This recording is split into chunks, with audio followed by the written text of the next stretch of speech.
What I was going to do is show you a tape of something that amuses me a very great deal, somewhere in the middle where it was most relevant. But instead, because it's a long day and we need a little lighthearted refreshment, I'm going to start with it. You'll all recognize it immediately. Hey, you! Who, me, Officer Krupke? Yeah, you! Give me one good reason for not dragging you down to the station house, you punk! Dear kindly Sergeant Krupke, you gotta understand, it's just our bringing upkeep that gets us out of hand. Our mothers all are junkies, our fathers all are drunks. Golly Moses, naturally we're punks. Gee, Officer Krupke, we're very upset. We never had the love that every child ought to get. We ain't no delinquents, we're misunderstood. Deep down inside us there is good. There is good. There is good, there is good, there is untapped good. Like inside, the worst of us is good.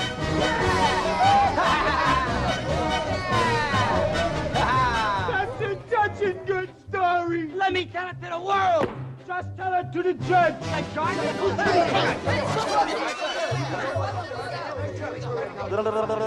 Dear kindly judge your honor, my parents treat me rough with all their marijuana. They won't give me a puff. They didn't want to have me, but somehow I was had. Leap on lizards, that's why I'm so bad. Right, Officer Krupke, you're real square. This boy don't need a judge, he needs an analyst's care. It's just his neurosis that ought to be coined. He's psychologically disturbed. I'm disturbed. We're disturbed, we're disturbed, we're the most disturbed. Like we're psychologically disturbed. Hey! In the opinion of this court, this child is depraved. Our county ain't had a normal home. Hey, I'm depraved on account I'm deprived. So take him to a head shrinker. You! Who, me?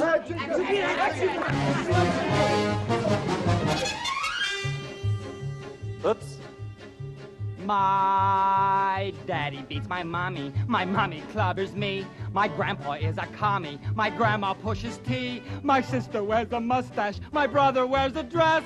Goodness gracious, that's why I'm a mess. Yes, Officer Krupke, he shouldn't be here. This boy don't need a couch, he needs a useful career. Society's played him a terrible trick. Unsociologically, he's sick. I am sick. We are sick, we are sick, we are sick, sick, sick. Like we're sociologically sick.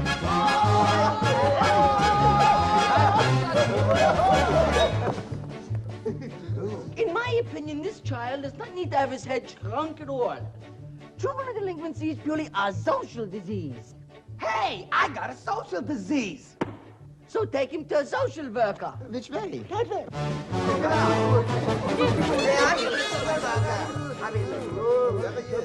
Dear kindly social worker, they tell me get a job, like be a soda jerker, which means like be a slob. It's not I'm antisocial, I'm only anti-work. Glory Oski, that's why I'm a jerk. Yes, Officer Krupke, you've done it again. This boy don't need a job, he needs a year in the pen. It ain't just a question of misunderstood. Deep down inside him, he's no good. I'm no good. We're no good, we're no good, we're no good. We good, like the best of us is no damn good. The trouble is he's lazy. The trouble is he drinks. The trouble is he's crazy. The trouble is he stinks. The trouble is he's growing. The trouble is he's grown. Krupke, we've got troubles of our own. Officer Krupke, we're down on our knees. Cause no one wants a fella with a social disease. Officer Krupke, what are we to do? Gee, Officer Krupke, Krupp you! That was 1956. This is 2019. Now, I don't have, I guess, it was Stephen Sondheim that wrote the lyrics, wasn't it? I think so. In any case, I don't have the ability, but just put in neuroscience, and you have the exact same song. And to start, let's talk about what we mean by legal responsibility. And I take it to be to encompass criminal responsibility and both civil and criminal competence. it is important to recognize that these criteria in law, both criminal responsibility and civil and criminal context, are entirely behavioral, acts and mental states. They're not brain criteria, they're not nervous system criteria, they're not physical criteria at all.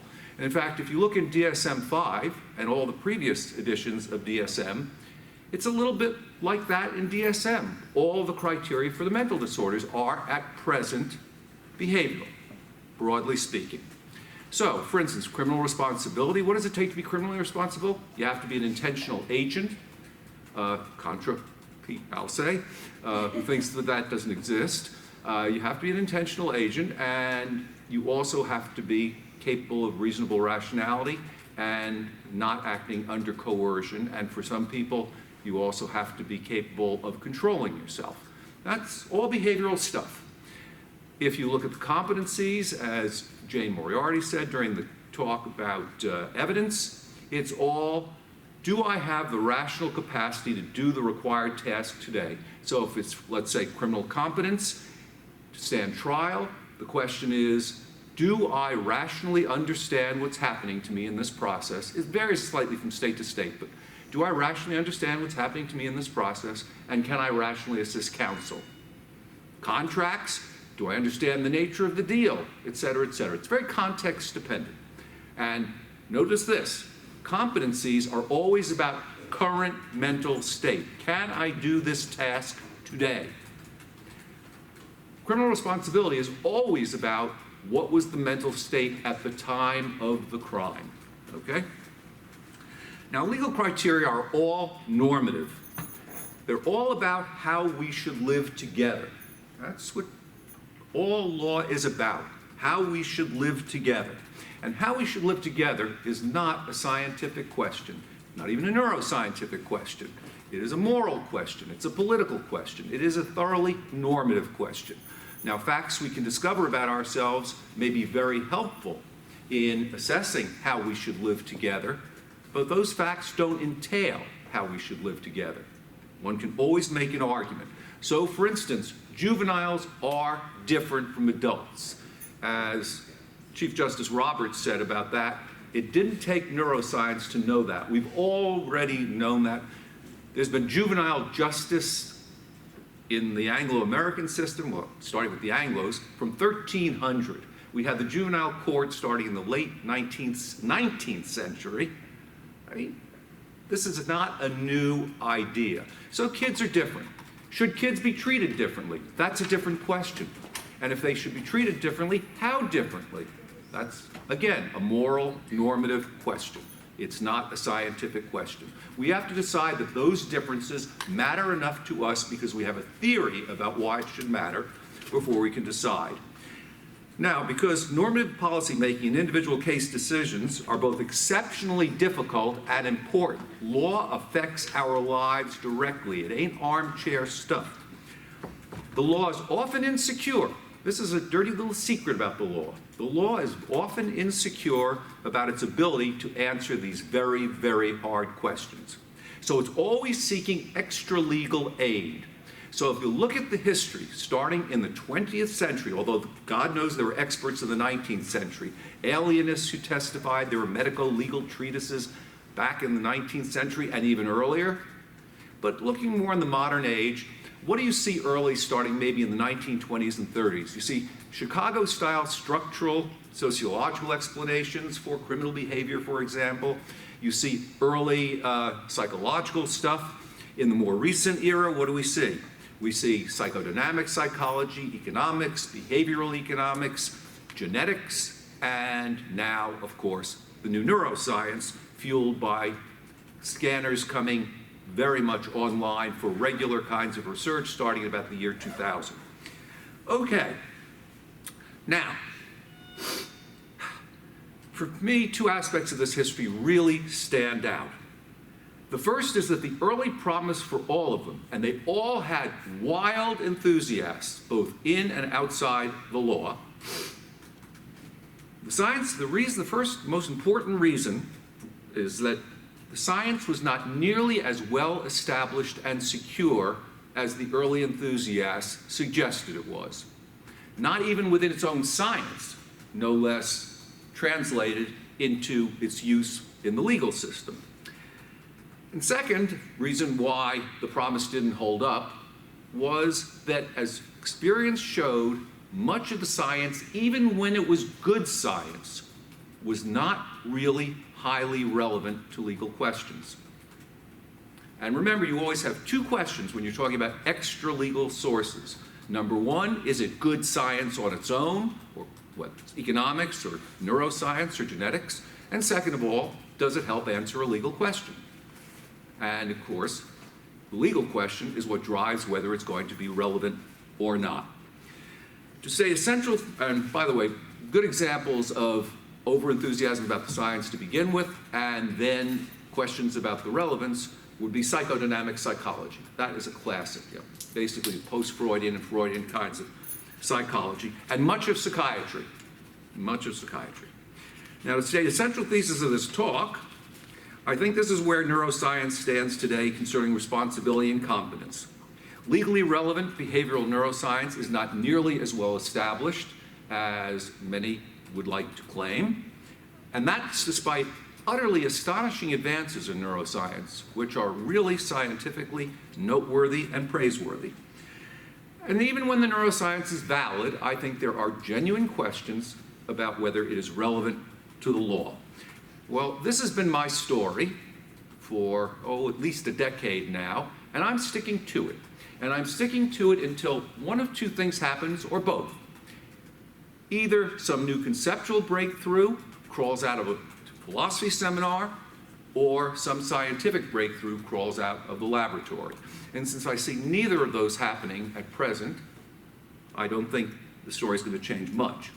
The second aspect of this theory, of this history, the history that is overenthusiasm to begin with and then waning enthusiasm, is that with the exception of economics, which is a special class of expert evidence, which has been in the modern era, as I forget who said this morning, the most profoundly influential, more than all the others.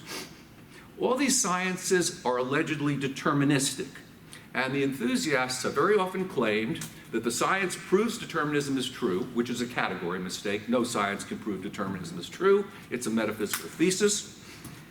And that because determinism is true, some people are not responsible, and if you're going to really take the claim seriously, you have to go all the way, as Pete Alsay does, and say no one's responsible, because there's no selective determinism. You're not just a little bit determined or a lot determined. You're determined or you're not in this metaphysical way. Now, the difficulty with that claim is that most of the people, I say most, not all, there are people who are real exceptions, of the people making such claims, whether in law or in philosophy or in sciences, are either philosophically, legally, or scientifically naive, and they ought not to be speaking whereof they do not know. And that was when I was going to show you Officer Krupke. But since I wanted to energize you after this long day, I started with Officer Krupke, just get the energy level up. Now, let's start with the scientific challenge and why it matters. Well, as some of you know, in 2013, Bill Newsom, a great neuroscientist in Stanford, and I reviewed everything there was in the new neuroscience to determine if any of it yet could answer a legal question in criminal law and criminal competence. And we concluded that with the exception of sort of the old neurology, like EEG for epilepsy, which can answer legal questions, and some neuropsychological stuff, basically the old neuro stuff, not the new neuroscience, largely based on non-invasive imaging, such as fMRI, we discovered that there's no there, not yet. Which is not to say that there wasn't good science. The question was, did it answer any legal question? And we concluded that there wasn't, and there was surely none that caused us to think we should reconceptualize the whole enterprise of law or rethink it, which is not to say that could not happen. Pete believes, for instance, it will happen, and he might be right, but not yet, not nearly yet. I want to emphasize what the scientific challenges were. Well, the first and most simple is, and I say this to rooms full of neuroscientists all the time, we don't know how the brain enables the mind. We don't have a clue. We know if you don't have a mind, you're not doing much of legal interest at all, or if you don't have a brain. But we don't know how action is possible. We don't know how consciousness is produced. We know, for instance, to act bodily movements, you're going to have an intact brain, nervous system, and musculoskeletal system, sure. But how that happens, how this 2.5-pound chunk of gray and white organic stuff produces intentionality, knowledge, consciousness, action. You know, Wittgenstein asked long ago in the Philosophical Investigations, you know, what's the difference between I raise my hand and my hand goes up? And we don't know the answer to that question. Another explanation for scientific challenge is that good behavioral neuroscience virtually always starts with well-characterized behavior. Neuroscientists, with the exception of the dead Atlantic salmon you saw this morning, neuroscientists don't go on fishing expeditions. They have some chunk of behavior, and we're doing behavioral neuroscience here because that's the neuroscience relevant to law. The stuff you heard about the neuron this morning is fascinating, but we're not working at the neuronal level in law. We're talking about cognitive, social, and affective neuroscience. We're interested in impulsivity, or we're interested in schizophrenia, we're interested in some other problem, addiction. And what we do is we have the well-characterized behavior, and now we look at neuroscience correlates by and large. There are the interference studies that Roy Hamilton talks about, but they're few and far between. So we have some correlation with already well-characterized behavior. With rare exceptions, neuroscience studies are not done to answer a legal question. When you put in an NSF grant, there's no box for law and neuroscience. I mean, you gotta be doing basic neuroscience, or you're not gonna get funded. So neuroscience is not addressed to law. The problem of low power is known to all of you. The subject pool for most of these studies is college students who are hardly a representative sample of felons. And there, Jane referred to what I call the clear-cut problem. For those of you who haven't read my work, and that's probably most of you, remember I said we start with well-characterized behavior. So we have a group of people that clearly meet, we know already, meet the behavioral criteria for schizophrenia. Then we have a group of people who clearly don't. And now we scan them, and we find either structural or functional differences between them. Can you use it diagnostically? No. Why? Because the curves in the data, even with the utterly clear cases, are overlapping, and it's insufficiently sensitive, to use the medical jargon, to be used diagnostically. We can't even diagnose major mental disorder at present with the scan. And now, when we have the clear behavior, and remember, law is all behavioral, when we have behavior, we don't need the neuroscience. We've got the behavior, and it's clear as a bell. Where might we need the neuroscience? In those gray area cases. Is this defendant delusional or not? That would be really good to know, especially in cases that have a religious tinge or something of the sort, which can be a really hard differential diagnosis between delusion and just religiosity. Be nice to know, but there, we're always going to be in the gray area, and if the overlap between the cases is is huge, even when we have clear cases, when we have unclear cases, it's going to be hopeless. It's not going to give us what we need. Just when we need it most, we're going to get it least. And after Joe Cable's talk, I don't need to say much more, the replicability crisis. In law and medicine, this is crucial. Why is it crucial? Because lives matter. And law and medicine are about people's lives. And before we are going to start to change policy or do treatments or anything of the sort, I want there to be a well-established database that's clearly legally relevant.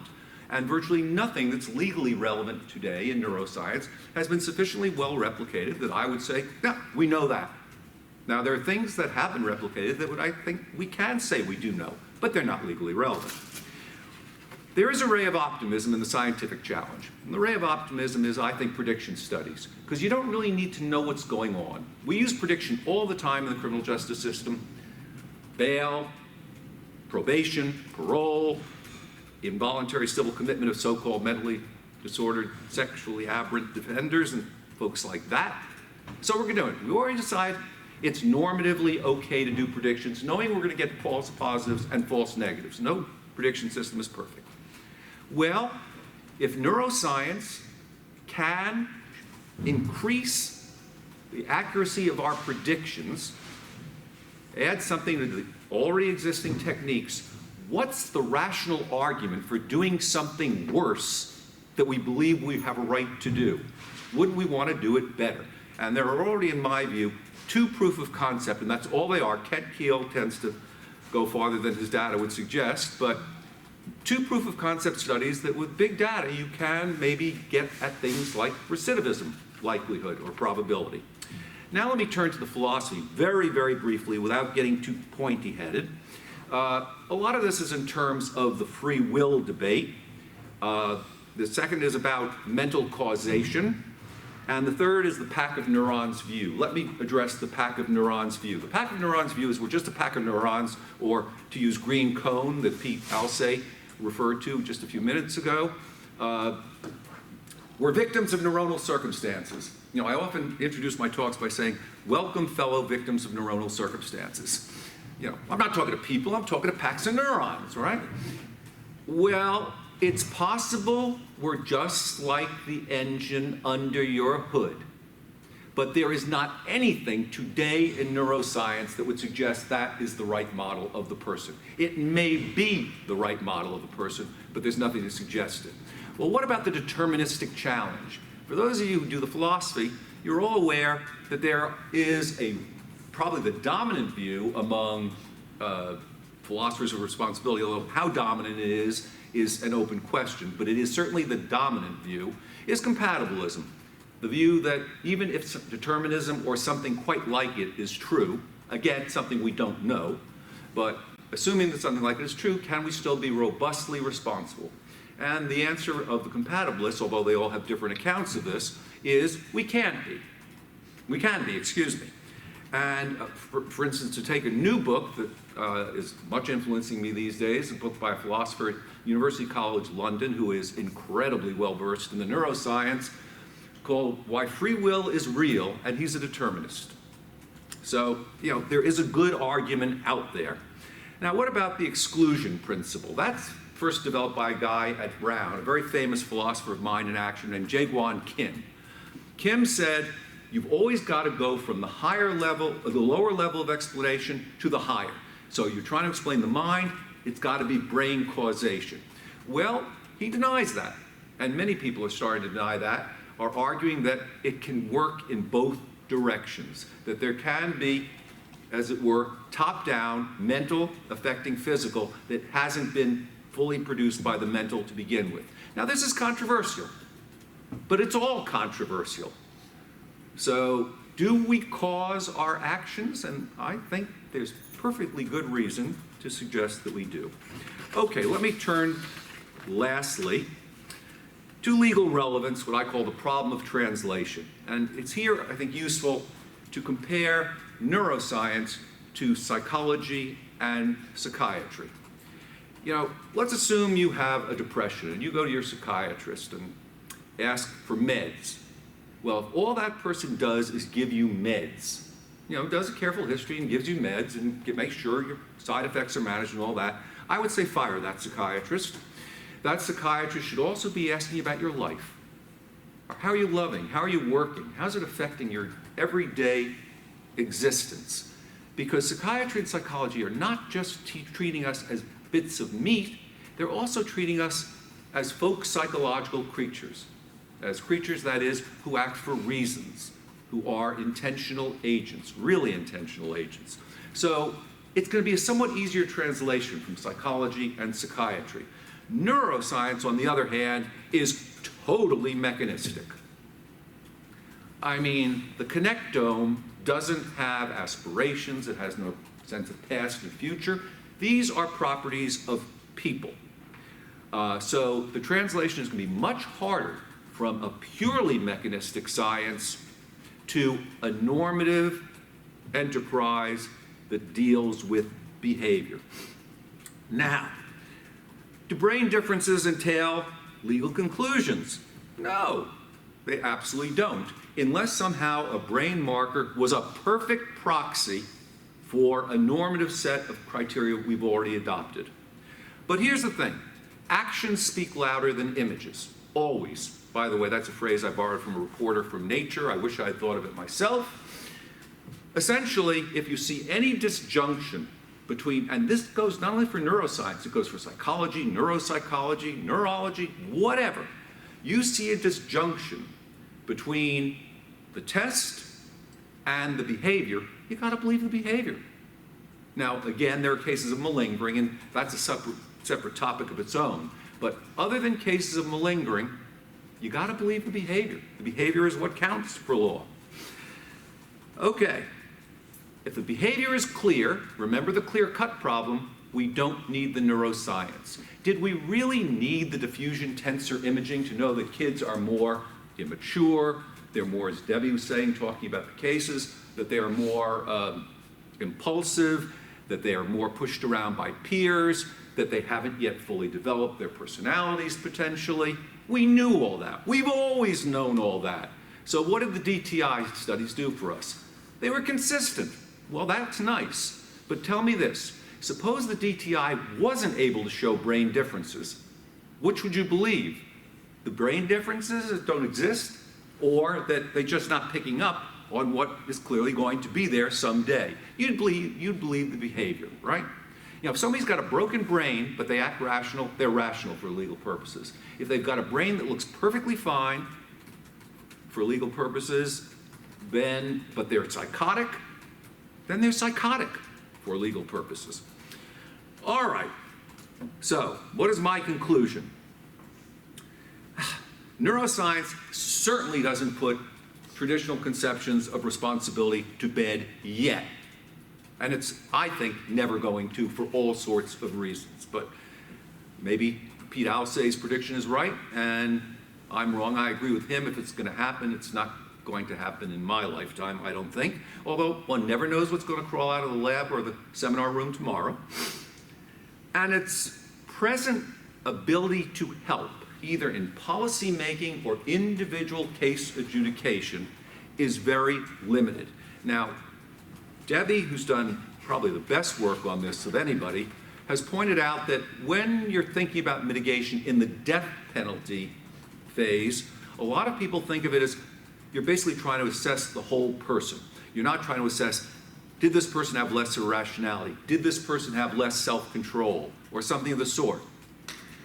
If what you're trying to do is sort of get an assessment of the whole personality, then kind of anything is relevant. And she's absolutely right about that. Of course, we could get rid of this whole problem by getting rid of the death penalty, which is on my agenda too. All right, so other than that, I don't think it's going to be very helpful in most instances yet. I mean, how is a scan going to help me in trying to decide, is this person able to understand the charges against them? Either he can verbally meet the standard, or he can't, period. And I don't care what his brain looks like. Again, hold aside malingering. And we don't have a good brain test for malingering of mental disorder.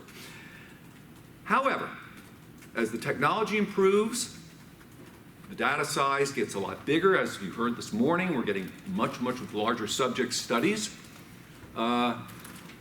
Then I think there are going to be small advances in neuroscience, probably incremental, going back to a question that was asked of Pete. And it might be very helpful in the future in trying to decide things like, is this person delusional or not? Things that really would help us decide whether we had a psychotic agent in front of us or a non-psychotic agent. And that's my hope. I'm not one of these people who thinks that neuroscience and law is a category mistake. I do not think so. I'm just in the camp of those who say, let's not get in front of ourselves and let's not have irrational enthusiasm. Thank you.